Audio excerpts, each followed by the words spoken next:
Hi guys, welcome back for another video. I'm Jess and I'm one of the creative designers here at Sizzix. Today we are going to be making some gorgeous stamped makeup bags, pencil cases, whatever you want to use them for.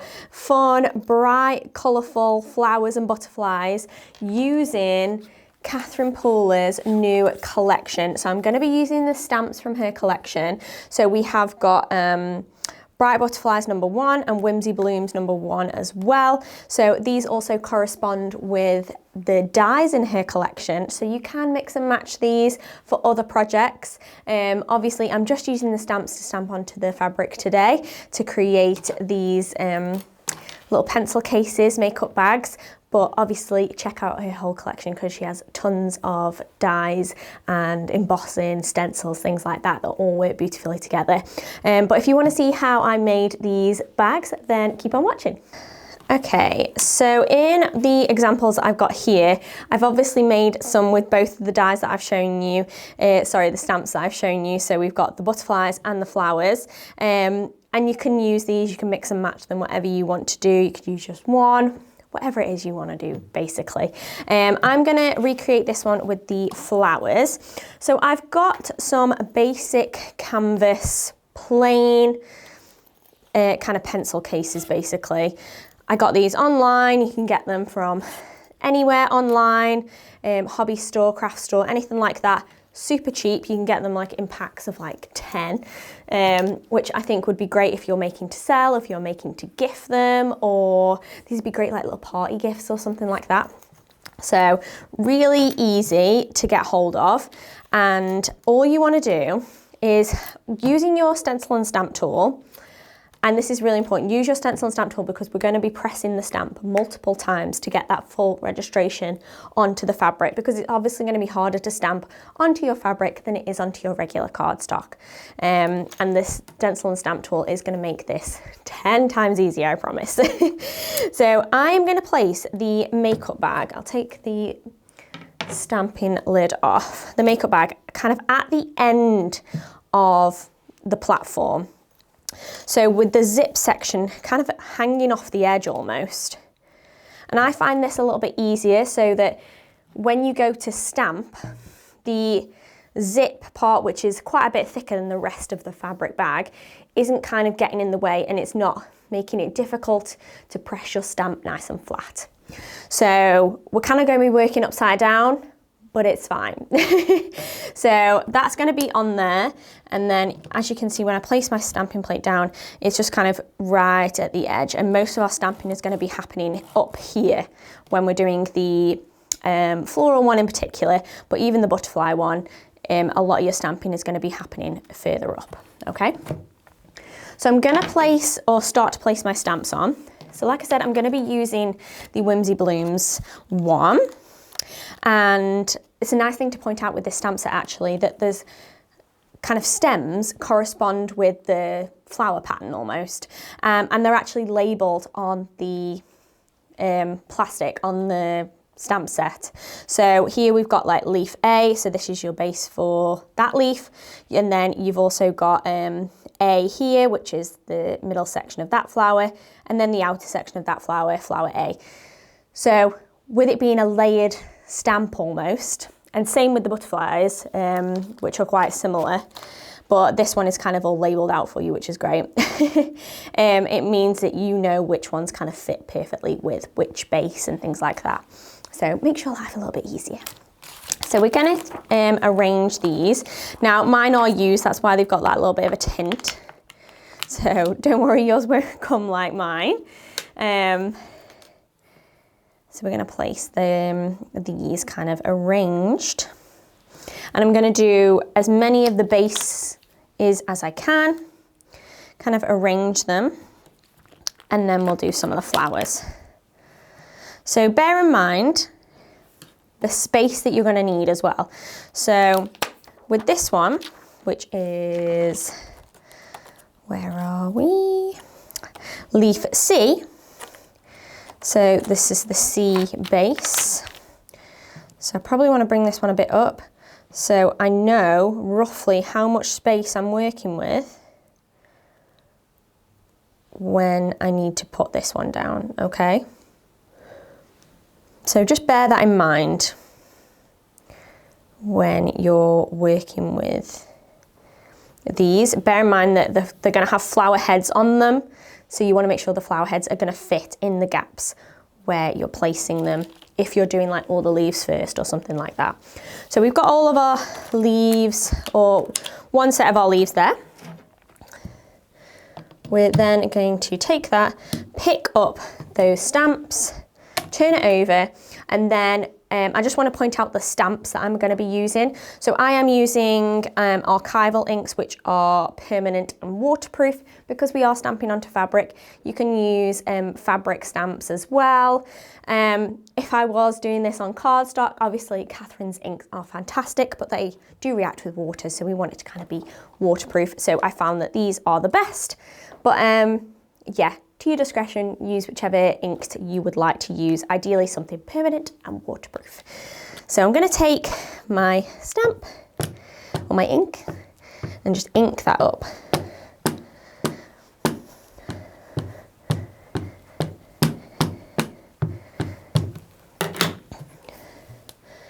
And just attach that and then firmly stamp that.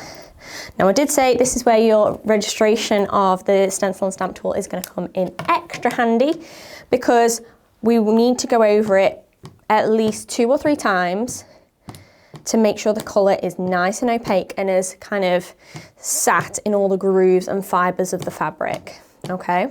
Because it's used to being stamped onto a flat surface, a completely flat, smooth surface. So it's going to take a couple of goes at least, and some firm pushes of the stamps once they're inked up to get them kind of transferred onto the fabric.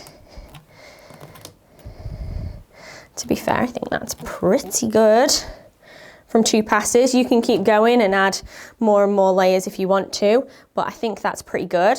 So I'm going to take those off and place those to one side, and then I'm just going to do a couple of the flowers here to show you guys, and then I'll carry on with the rest. So we had, this one was our bee, so we want to place that bee flower here. Make sure it's aligned nicely. We've got our C flower. Oh, make sure they're not sticking together. Like so. And our little A flower down here. I say little, this is the biggest one. Okay. And then I'm going to pick it up. So don't feel like you need to do one stamp at a time, even when they're different colours, okay? So again, I'm going to grab my ink. So let's say we're going to do this one, which is yellow, and I'm going to do that first. So I'm going to ink that up. Then we've got this one, which I'm going to do in a blue.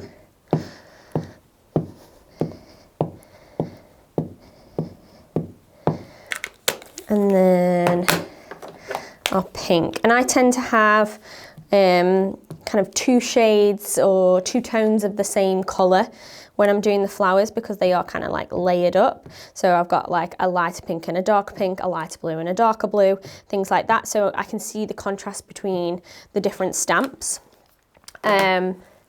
So you could definitely do that. If you don't have extra stamps or extra colours, you could always just put more layers of colour onto one stamp, and you'd get that slight change in tone. It just wouldn't be, well, a slight change in like lightness and darkness, but it wouldn't be as significant as having 2 different colours, like within the same colour family, if you know what I mean. Hope that made sense. But just a little tip if you are short on ink colours. So we're just going to stamp this, and as you can see, they probably need another layer, but if you were going to go in and finish them off, so like say this one is our bee flower, That would sit there, and our sea flower would sit nicely on top. And I would stamp those with a slightly darker or lighter coloured ink to create that contrast. So I'm going to carry on and I'm going to finish this, and then we'll come to the end when I've just got some finishing touches to do.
So I'm almost done with my design. I'm just finishing off with a couple of butterfly details. So you probably saw I did some extra details on the leaves and things like that, which you can totally do as well. And they're all labelled in that Whimsy flower die of which one goes with which is great. And then I've just added a butterfly with his extra details up here.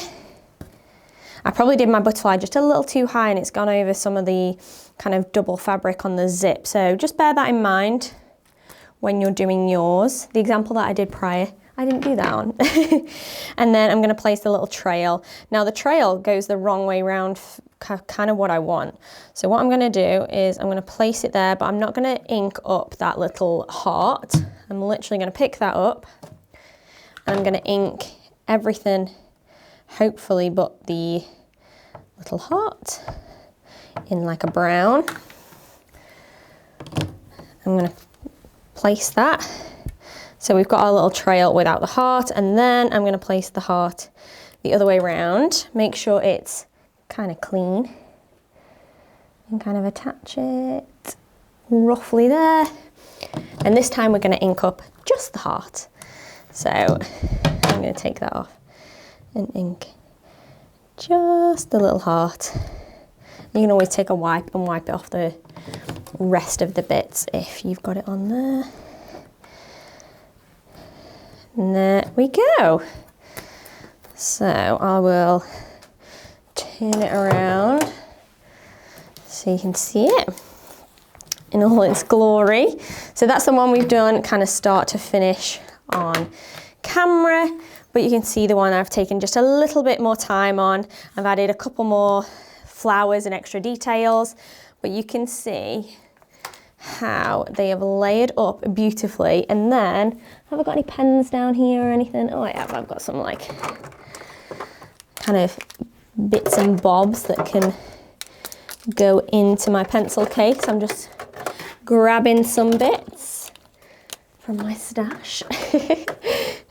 And then you can literally unzip it, place all your bits inside like so. So whether it's flowers or butterflies or you're mixing and matching, I think these will look super cute for any kind of occasion, any gift, and particularly with Catherine's new stamps. You can literally use the same kind of colours and go for like a summer vibe. You could even make it wintry if you wanted to, autumn. I think that would be super cute. And you can use them for all of your bits and bobs, whether that's for a pencil case, makeup bag, anything like that.